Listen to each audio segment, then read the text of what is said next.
¿Y si te dijera que la capacidad de un país para sobrevivir a un apocalipsis económico se puede predecir con una sola cifra? Vaya. Una cifra que además demuestra que ser rico y ser fuerte no son para nada la misma cosa. Bienvenidos a este análisis en profundidad. Hoy vamos a desmenuzar un estudio que es casi una autopsia de la gran crisis financiera. Totalmente. Todo el mundo asumía que ser rico equivalía a ser competitivo, pero la crisis de 2008 destrozó esa idea. Vimos a países supuestamente muy ricos, como Grecia o la propia España, sufrir muchísimo más que otros. Exacto. Y la pregunta que obsesionaba a los economistas era, bueno, ¿por qué? ¿Qué factor oculto, qué ADN económico diferenciaba a los que aguantaban el golpe de los que se rompían? Pues de eso va el tema de hoy. Justo. Las fuentes de hoy, un artículo de investigación titulado La competitividad frente a la riqueza de un país, se propusieron encontrar esa cifra, esa clave oculta. Nuestra misión hoy es entender qué es la competitividad relativa y por qué podría ser más importante que el propio PIB. Vale, vamos a empezar por el principio, por la idea de todos tenemos en la cabeza. Por lo obvio. Por lo obvio. Si te pido que nombres países competitivos, piensas en Suiza, Singapur, Suecia. Claro, los de siempre. Países ricos. Países ricos. Y efectivamente los datos lo confirman. A más riqueza, más competitividad. Es casi de sentido común. Claro, es la correlación más básica. Tienes más dinero, inviertes en mejores carreteras, mejores colegios, en instituciones que funcionan, y todo eso te hace más productivo. Lógico. Hasta aquí vamos, ninguna sorpresa. El que tiene un buen coche corre más. Exacto. Pero aquí es donde la cosa se pone seria. Los investigadores no se conformaron con decir, vale, los ricos son más competitivos. Yo leí esta parte y no me lo podía creer. Es que es alucinante. Encontraron una fórmula matemática, casi una ley física, que conecta la riqueza con la competitividad. Una ley de potencia, ¿verdad? Eso es. Descubrieron que el índice de competitividad global es proporcional al PIB per cápita elevado a una potencia de 0,1. O sea, no es una relación casual, es una ley. Como la gravedad, pero para las economías. Tal cual. Y como toda buena ley en ciencias sociales, lo más interesante no es la ley en sí. ¿Son las excepciones? Son los que se la saltan. Las excepciones son las que te cuentan la verdadera historia. Y el estudio enseguida pone sobre la mesa casos como Noruega o Venezuela. Claro. Ambos son increíblemente ricos por el petróleo. Su PIB per cápita es altísimo. Sin embargo, su nivel de competitividad no encaja en la curva. Están por debajo de lo que esa ley predice.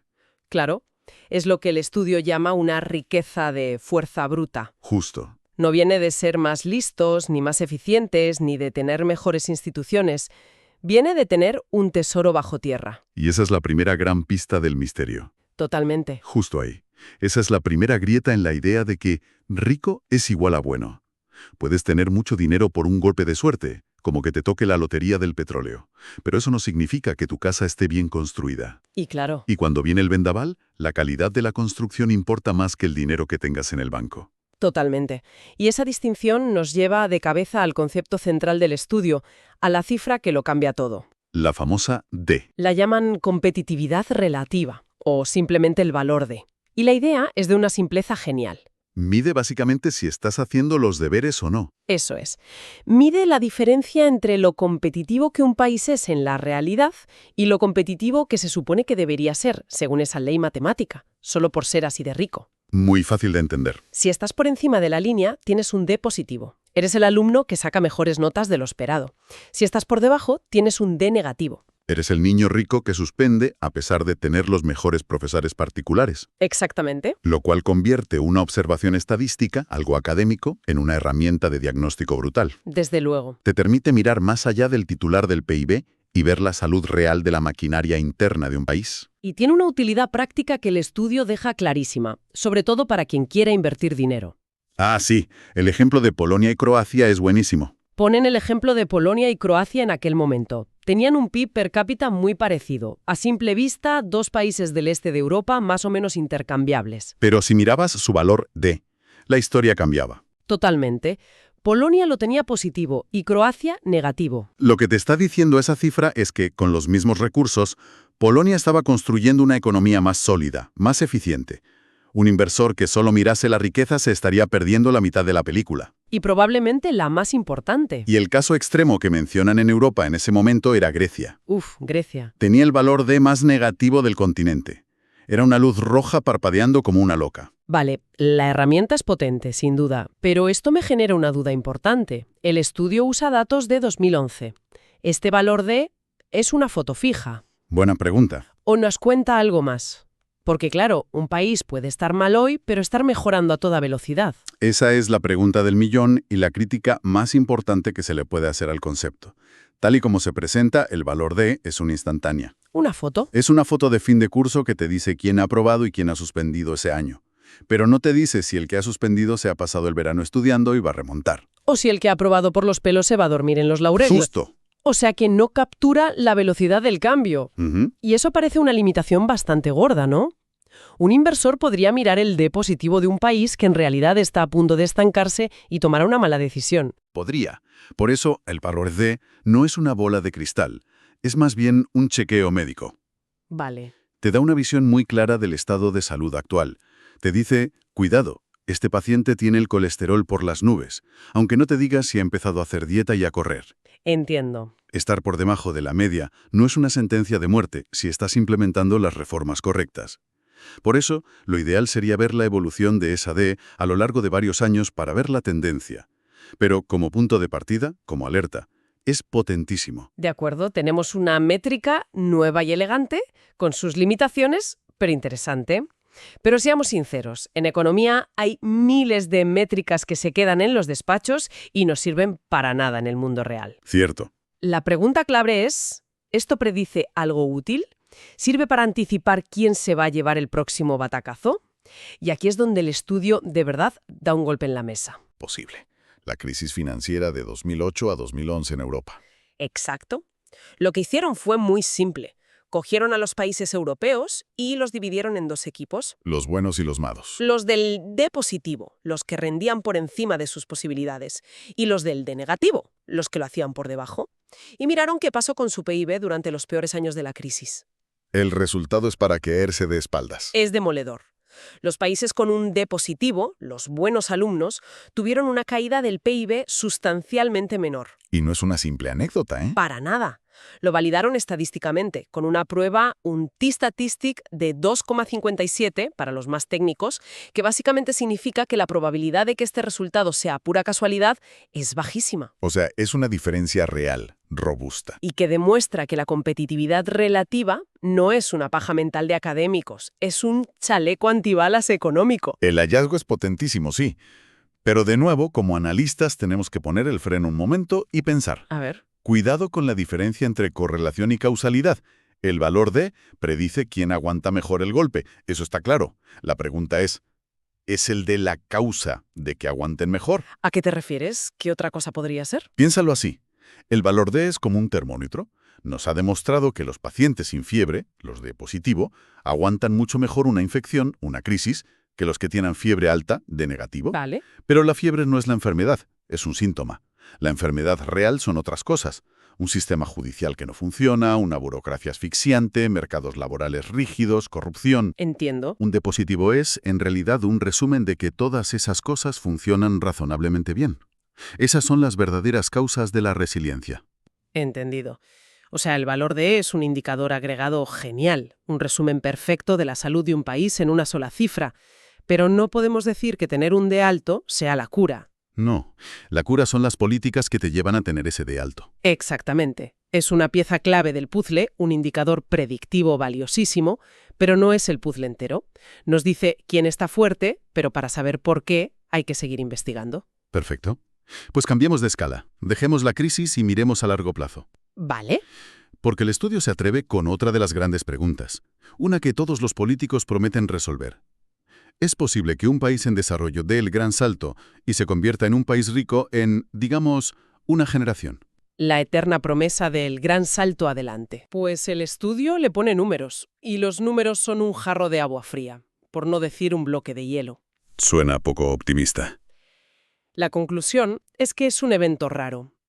Citan los casos de siempre, Singapur, Corea del Sur, precisamente para subrayar que son la excepción que confirma una regla muy dura. Entiendo. Y aquí viene la parte matemática que lo sustenta. La probabilidad de que un país cambie su posición en el ranking mundial de riqueza sigue una distribución doble exponencial. ¿Qué? Traducido del lenguaje matemático significa una cosa muy sencilla. Subir un par de puestos es difícil pero posible.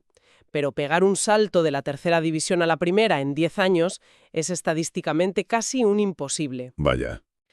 Las jerarquías económicas mundiales son como castas, increíblemente difíciles de abandonar. Y esto tiene que tener una explicación. No puede ser solo mala suerte. Claro que la tiene. Y es la inercia. Las estructuras económicas de un país, sus instituciones, su cultura empresarial, su sistema educativo, todo eso es como un superpetrolero gigante. Claro, no puedes virar de repente. No puedes dar un volantazo y cambiar de rumbo en 5 minutos. Necesitas millas y millas, años y años, de un esfuerzo constante en la misma dirección. Y lo más fascinante es cómo el estudio ata este cabo con todo lo demás que hemos hablado. Aquí es donde la historia del estudio cobra todo su sentido. No se quedan ahí. Analizan también a qué velocidad cambian los países en el ranking de competitividad y en el de percepción de la corrupción. ¿Y qué descubren? Y descubren algo alucinante. La velocidad de cambio de las tres cosas, riqueza, competitividad y corrupción, es casi idéntica. Siguen una distribución exponencial muy parecida. Espera, ¿qué significa eso en la práctica? El mensaje es de una lógica aplastante. Estas tres cosas van de la mano.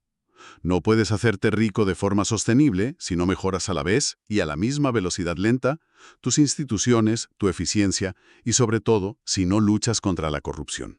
Es una carrera de 3 piernas. Totalmente. Si una se queda atrás, te caes de bruces. No puedes mejorar la riqueza de forma aislada. Lo que nos deja en la puerta del último gran pilar del análisis, la corrupción. Y para explicar cómo nos afecta, los autores proponen un modelo que es una maravilla por su simplicidad. Es un experimento mental muy potente, sí. Usan una analogía que se entiende a la primera. Imagínate un país donde por enchufismo, amiguismo o sobornos, los carniceros terminan operando cerebros. Y los neurocirujanos acaban cortando filetes. Exacto. Es obvio que ese país va a ser un desastre productivo. El modelo formaliza esa idea. Define los puestos de trabajo de un país, cada uno con unas habilidades requeridas, y luego mete un factor, una letra griega, llamada sigma, que representa el nivel de corrupción. Y a más corrupción, más caos. Cuanta más corrupción, más grande es el caos, más se desajustan las personas de los puestos que ocupan. Y este desajuste es letal, por 2 vías. Por un lado, tienes a gente incompetente en puestos de responsabilidad, que lo harán todo mal. Claro. Pero por otro, y esto es casi peor, tienes a gente brillantísima atrapada en puestos mediocres que estarán desmotivados, frustrados y no aportarán ni una décima parte de lo que podrían. Me suena así. Me recuerda a la clásica frase que se oye en España de «aquí lo que funciona es tener amigos, no ser el mejor». Este modelo, en el fondo, es la formalización matemática de esa idea tan cínica. Es la perfecta ilustración del mecanismo por el que la corrupción drena la vitalidad de una economía. Ahora bien, El matiz. y aquí viene el matiz. Hay que ser muy conscientes de que es una simplificación. Es un modelo de laboratorio, no un retrato de la realidad. ¿Cuáles son sus principales limitaciones? Bueno, los propios autores las reconocen. Para empezar, solo modela el sector público, dejando fuera toda la dinámica del sector privado. Vale. Asume que los trabajos y las habilidades se pueden medir con un solo número, como si ser un buen juez o un buen ingeniero fuera algo tan simple. Y, por supuesto, deja fuera factores gigantescos como el comercio internacional, la tecnología. Es decir, es una caricatura útil para entender el concepto. Exacto. Es una herramienta pedagógica brutal para que cualquiera entienda por qué la corrupción no es solo robar dinero, es meter arena en el motor de todo el país. Entendido. Pero no nos sirve para calcular con precisión cuántos miles de millones de PIB pierde España al año por este motivo. Para eso, la realidad es infinitamente más compleja. Perfecto. Creo que el puzzle está completo. Si tuviéramos que destilar las 4 ideas con las que se tiene que quedar quien nos escucha, ¿cuáles serían? La primera y fundamental. Riqueza y competitividad no son sinónimos. Se puede ser rico y estructuralmente débil. El estudio nos da una herramienta, ese valor D, para medir si un país rinde por encima o por debajo de lo que se espera de él. Segunda idea clave. Esa métrica no es teoría, funciona. Demostró ser un predictor bastante fiable de qué países iban a aguantar mejor la brutal crisis de 2008. Ser más competitivo de lo que te corresponde por renta es como tener un airbag económico. Son increíblemente estables. La inercia de un país es gigantesca porque va atada a factores que cambian muy lentamente: sus instituciones, su eficiencia y, como hemos visto, su nivel de corrupción. No hay atajos. Y cuarta y última. La corrupción no es un problema ético, es un problema de eficiencia económica. El estudio la visualiza de forma brillante como un sistema que coloca a la gente equivocada en los sitios equivocados, impidiendo que un país alcance su máximo potencial. Es un freno de mano echado permanentemente. De hecho, el estudio termina con una advertencia muy directa para la Unión Europea.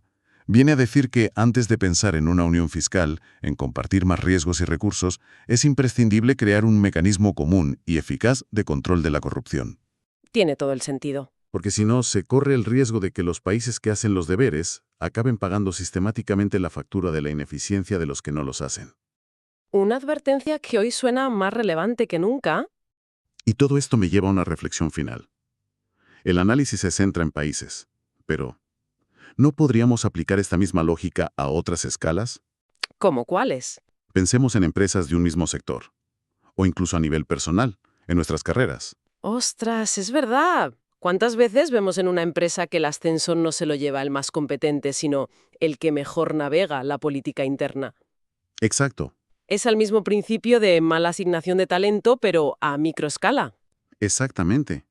Existe una competitividad relativa para las personas. Hay individuos u organizaciones que, por malas decisiones, falta de oportunidades o simplemente por un mal sistema de incentivos, están rindiendo muy por debajo de su potencial real. Qué buena pregunta. Quizás la mayor fuente de riqueza sin explotar no está bajo tierra, sino en el talento mal asignado que nos rodea cada día. Una pregunta muy provocadora. Con esa reflexión para darle vueltas nos despedimos. Gracias por acompañarnos en este análisis en profundidad. Hasta la próxima.